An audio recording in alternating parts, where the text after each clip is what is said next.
Hey guys, welcome back to Nat 1 Videos. Apologies on the lack of content recently. I've been working on a Middle-earth theme project that is pretty much the coolest thing that I've ever made, and it's taken some time to figure it out. The project is a bit of a collaboration effort and it's almost ready to show you guys, but it's not quite there yet. Can't wait to show you guys, and I think you will love it, but you'll just have to wait a little bit longer. I was actually planning on that project being my next release, but I had an opportunity this week to make something that is pretty cool, so it was a perfect opportunity for me to make some content for you guys.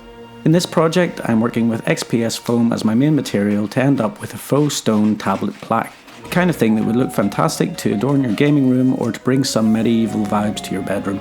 The techniques employed are super simple, and you could use this method for pretty much any design you like. Anyone who has used a hot wire foam cutter will know that freehanding cuts can be a bit hit and miss, so recently I've been making templates and making some makeshift cardboard jigs for the designs I want to cut out on the Proxon. Anyway, these steps are going to be really clear in the footage, so I will take the opportunity to explain why I am making the video. Over the last year, with all the craziness that has been going on, I've spent a lot of my spare time getting sucked down rabbit holes on YouTube finding any content to watch that is related to Middle-earth and the Lord of the Rings. Keeping my imagination occupied has been really important for me to maintain a positive perspective, and there was one channel that I found that has been an absolute goldmine for me, and that was History of the Ages, weekly content based around lore of Middle-earth and all things Tolkien. I know there are several fantastic YouTube channels dedicated to the lore of Middle-earth, but for my personal tastes, I just love the vibe of the History of the Ages. The fact that the two hosts have been lifelong friends really came across in their shared passion of the Lord of the Rings, and it fed into the videos that they make.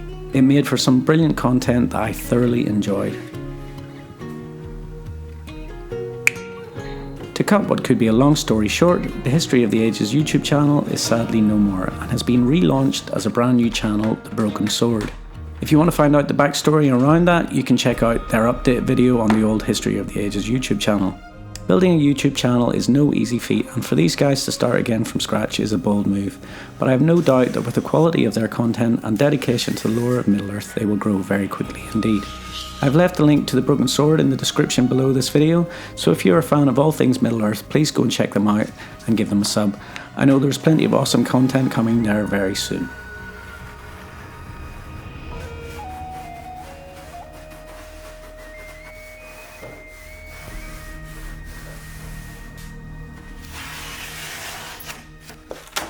The epic build I am working on behind the scenes at the minute is in fact a collaboration with these guys, so I thought I would make them a plaque to celebrate the launch of the Broken Sword channel, wishing them all the best as they start afresh. I love the name of the new channel, The Broken Sword, clearly referring to the shards of Norsel, the sword that cut the ring from Sauron's hand and was later reforged into Andoril, the Flame of the West. A fitting name for the new channel, I think, and their logo is brilliant. I love how the shards of the blade run through the logo. Hats off to David Pyler for a fantastic design. Having a nice logo like this is a pleasure to carve, and it made this project all the more enjoyable.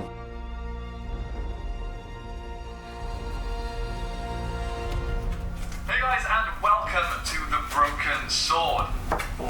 For the first time. I like the sound of that. I like the sound of that. Okay, now that you know the story and I have a carving, texturing it to look like stone is an extremely easy process, employing one of the finest crafting tools that you could ever possess, the old tinfoil ball. I simply press the ball in a rough pattern over the whole project, and when that's done, I carve out some dents and cracks with my carving knife to give the impression of age and the passage of time. You don't have to go crazy with this step, but it really helps with adding another layer of depth to the final piece. And once the texturing is done, it's time to say hello to our old friend Mod Podge and black paint. This will seal the foam and will give you a nice dark base coat. A black base coat isn't for everyone's taste, but for me I find that it adds to the darkness of the shadowy areas. It's a matter of taste. And yet another essential tool for the intrepid crafter, the hairdryer. If you're trying to get things done at speed, it can really be your best friend. Okay, on to some colour. I'm always trying variations with my stone paint schemes. In this project I mixed up some graphite grey and blue grey for my first pass over the project, which gives a kind of cold blue stone look. I then followed this up with some burnt umber, making sure not to give full coverage so that some of those initial greys still show through. Heading back to some grey tones with green grey for a dry brushing over the whole project. This will hit all of the raised areas and the darker tones will still show through in what would be the shadowy areas. I then gave the project a dark brown wash. This helps to tone everything down, and it will also pull in the recessed areas, adding to the depth once again. And the last step was to hit all of the edges very lightly with green grey, which I had lightened up considerably with titanium white. Once all of the colours were done, I wanted to add a little bit of durability to the project to protect it from little knocks or spillages that would reactivate the paint. So I used acrylic matte varnish quite generously over the whole piece. Now, as this was a speed build, I know that I could have definitely taken the realism in the stone look to a higher level. If there are any improvements that I can make, please let me know in the comments below. No, really, I actually want to know. And that's it, job done. Time to pack it up and put it in the post to Jake and James over at the Broken Sword.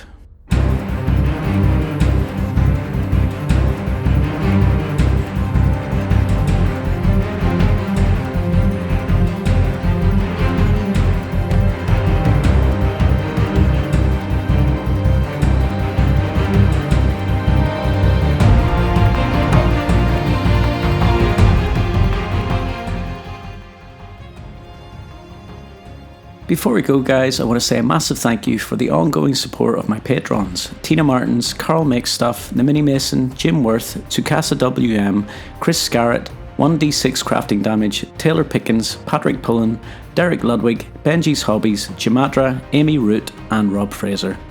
I hope you guys have been enjoying my behind the scenes build updates and I can't wait to show you guys the new build which is coming very soon.